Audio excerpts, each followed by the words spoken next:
Sean Morris here, looking at the $200,000 guaranteed late pick 4 here at the Big A on Saturday. And it's a really tough sequence, but ultimately it could be a rewarding one if you're right about it, just because we have some difficult races in there. And race 6, what stands out immediately in this opening leg is that there's quite a bit of early speed. You have St. Joseph adding blinkers in here. He's got quite a bit of early lick.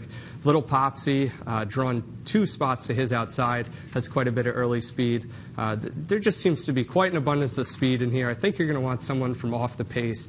And that horse could very well be secured position. Last time he lost all chance at the break. He probably would have won that race with a cleaner trip. And 2 back, actually, he ran a huge race off the layoff. It was a really strong effort. So he's got a little more speed than he showed last time.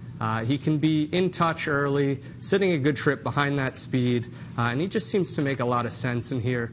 Given the trip, given the numbers he's been running lately, he seems to be a very logical contender. 2 horses I do think you want to be against in this race. I already mentioned Little Popsy. He was very much with the bias last time. He was loose on the lead. It was a track that was favoring speed and the rail. He had both of those things. So I think that last speed figure he earned is probably a little inflated, and he's not going to get the same kind of trip in here. And the horse to his outside, Black Tide, he drew poorly again. He's probably going to take a little money in here. He's pretty good, but I don't think he has any edge on this field. And trip is going to be a concern for him as well from that outside post. Moving on to race 7. This is yet another tough race in this sequence. And again, there seems to be a good amount of speed in here between Celebrated Talent, who got off to a terrible start last time, lost all chance at the break, and to his outside, Chero, who another horse who has a lot of early speed. So those 2 are kind of figuring to hook up early. Of the 2, I actually think Celebrated Talent's a little interesting in here. He doesn't absolutely need the lead.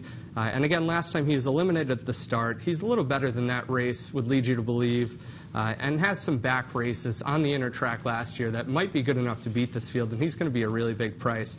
But the horse I'm most interested in is Box Office from the rail. Again, it's a horse like secured position in the race prior. It's a horse who can be in touch early. He's not a one-run closer. He's got a little bit of tactical speed, but he can sit off the pace. He's well drawn. He's run 2 solid races now in a row. I just think he's a horse that makes a lot of sense in this race. Beyond that, classic jock and roll just to his outside. I don't like this horse at all. He's just very difficult for me to trust. He's coming back to New York. 2 starts ago, his former trainer, Juan Carlos Guerrero, put him in for $40,000. It seemed kind of like a give-up move. And then he came back for his new connections. He ran okay. He didn't run all that great, though. So he's a horse. Although he makes sense from a dynamic standpoint, I think he's a horse you want to play against in here. Moving on to race 8. And this is a pretty interesting sprint race. It's an optional claimer, non-winners of 2. And there's just a lot of hard-knocking horses in here. But one horse that really caught my eye, and he's coming back on short rest, is 83 for David Jacobson. This horse ran an absolutely monstrous race last time. That was on January 9th, so he's back in a week here. But that effort just leads you to believe this horse could be something pretty special for Jacobson. He launched a 5-wide sustained rally and just mowed down a pretty good horse in Here Sir, who had an easy time of it on the lead that day. 83 looks very, very good. Again, the short rest, a little bit of a concern, but the talent is definitely there. Some others you might want to take a look at in here. The horse on the inside, Newbin Ridge.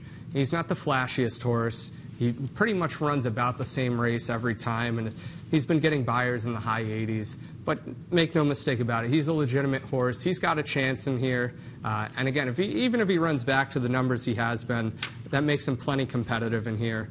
Another horse I think you want to give a little bit of a look to is Sam Sparkle on the outside. He ran a pretty good race. It was second off the layoff last time for him. He pressed the pace, faded a little bit late. I thought it was a pretty good effort. So maybe you want to include him, but he's one I would demand some value with. I think you want to get a pretty solid price on him, because I wasn't in love with this last effort, but I do think it makes him competitive in here. Moving on to the finale. In this race, I think you have a horse who pretty much lays over the field. I know he's not the most trustworthy. He hasn't been winning all that much lately. In fact, it's been quite a while since his last victory, but he's been facing fields that are far, far and away better than this one, and he's been running figures that would absolutely demolish this field. And on top of that, I think he has a pace advantage in this race, and that's Storm Pursuit. I just think this is a horse that's just too logical. He's probably going to win the race. If you're looking around for alternatives, I think March 2 for Patricia Farrow. She's got this horse turned around. He was one with some good back races, too, and she's got him going in the right direction. Bellamy Express, as far as a long shot goes, I think he's a little intriguing because he's got back races that are quite good, and he's going first off the claim for Gary Gello. All in all, just a real competitive pick 4, and we hope you can join us on Saturday for our $200,000 guaranteed pick 4, and good luck if you're playing.